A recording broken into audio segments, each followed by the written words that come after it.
को प्रणाम। आप सभी के भीतर बैठे उस चैतन्य स्वरूप को मेरा सादर प्रणाम। मित्रों, अक्सर हम दूसरों के दोष देखने में इतने व्यस्त हो जाते हैं कि स्वयं की अवस्था को जांचना भूल जाते हैं। आज के इस विमर्श का मुख्य उद्देश्य यही है कि हम दर्पण में स्वयं का चेहरा देखें और समझें कि हम किस मानसिक स्तर पर जी रहे हैं। आत्म मूल्यांकन के 4 मुख्य सोपान।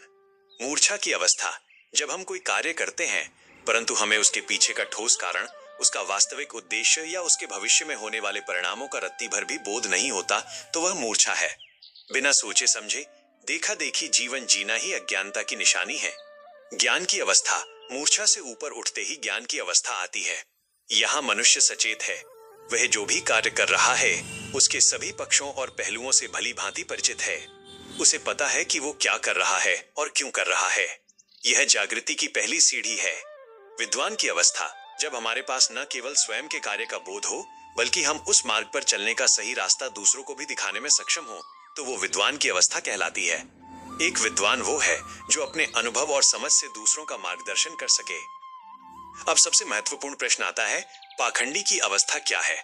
जब हम दूसरों पर अपनी धाक जमाने के लिए या उन्हें प्रभावित करने के लिए ऐसी बातें कहते हैं जिनका हमें स्वयं कोई अनुभव नहीं है, तो वही पाखंड है।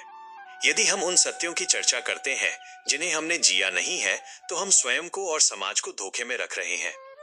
हृदय की गहराइयों में उतरकर स्वयं से पूछें कि दिन भर की इस भागदौड़ में हम जो भी कदम उठाते हैं, क्या उसके पीछे का वास्तविक प्रयोजन हमें स्पष्ट है, या हम केवल आदतों के वश होकर एक यंत्र की भांति जीवन जी रहे हैं।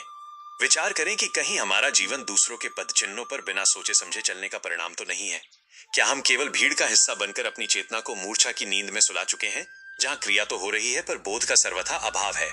चिंतन का एक पक्ष यह भी है कि हम जिस कार्य में संलग्न हैं, क्या हम उसके भले बुरे और उसके दूरगामी परिणामों को पूरी स्पष्टता के साथ देख पा रहे हैं, या हम आधे अधूरे ज्ञान के साथ ही अपनी जीवन यात्रा को आगे बढ़ा रहे हैं। जब हम किसी जिज्ञासु को मार्ग दिखाते हैं या उपदेश देते हैं, तो क्या वो प्रकाश हमारे स्वयं के अनुभव की भट्टी से तपकर निकला है, अथवा वह केवल सुनी सुनाई बातों का संकलन मात्र है जिसे हम बिना आत्मसात किए दूसरों को परोस रहे हैं। सावधानी से आत्मनिरीक्षण करें कि क्या कभी समाज में प्रतिष्ठा पाने या अपनी धाक जमाने की लालसा में हमारे मुख से ऐसे शब्द निकले हैं जिनका हमारे आचरण से कोई संबंध नहीं था। क्या हमने स्वयं को वो दिखाने की चेष्टा की है जो हम वास्तव में नहीं हैं। अंततः यह विचारना आवश्यक है कि हम अपने व्यक्तित्व से आडंबर के इन भारी बोझों को उतारकर कब सत्य की उस सहज और सरल अवस्था को अपनाएंगे, जहां वाणी और व्यवहार में कोई भेद न रह जाए और जीवन का प्रत्येक क्षण पाखंड रहित होकर पारदर्शिता से भर जाए। आज की इस चर्चा को हम यहीं विराम देते हैं। आशा है कि हम सभी अपने अंतर्मन में झांकेंगे और स्वयं को मूर्छा एवं पाखंड से दूर ले जाने का प्रयास करेंगे। आप सभी का सानिध्य और समय पाकर मन अत्यंत प्रसन्न हुआ।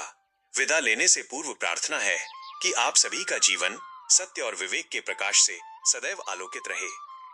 आप सभी की सुखद यात्रा की मंगल कामना के साथ सादर प्रणाम।